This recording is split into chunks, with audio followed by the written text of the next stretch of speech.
Days turned into weeks, and though I tried to push that night out of my mind, the memory of Ethan's unwavering gaze haunted me. His presence lingered like a shadow, omnipresent and undeniable. Each stolen glance, each seemingly innocent touch, carried an unspoken tension that refused to fade. Yet, I convinced myself it was nothing. A fleeting moment. A mistake that should never have happened. David remained blissfully unaware. His routine was unchanged, early mornings at work, evenings filled with laughter and stories about his day, and peaceful nights spent wrapped in the warmth of our shared bed.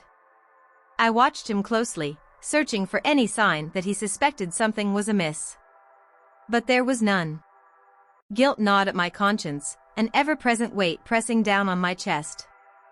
I reminded myself of the love we shared, of the life we had built together. And yet, my heart remained unsettled.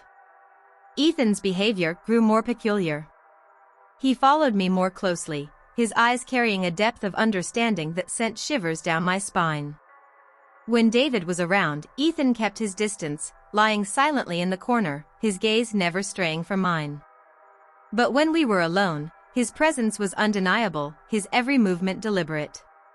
One evening, as I stood in the kitchen preparing dinner, I felt his presence behind me. I turned, expecting to see Ethan curled up in his usual spot, but instead, he was there, standing, watching. The weight of his gaze was suffocating. I swallowed hard, forcing a smile.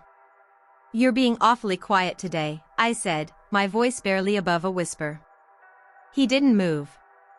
Didn't blink. Just stood there, an unreadable expression in his deep, knowing eyes. My pulse quickened. A crash from the hallway made me jump. David's voice called out. "Sarah?" What was that? I exhaled sharply, my heart pounding. I think Max knocked something over," I lied. The sound of David's approaching footsteps sent a wave of relief washing over me. Ethan turned away, retreating to his usual spot as David entered the room. "This dog," David chuckled, shaking his head. He kissed my forehead, his warmth grounding me. "Dinner smells amazing." I forced a smile, pushing the unease to the back of my mind. But that night, as I lay in bed beside my husband, the silence was deafening.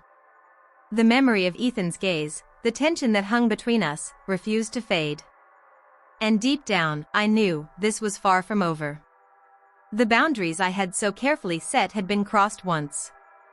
Would they be tested again?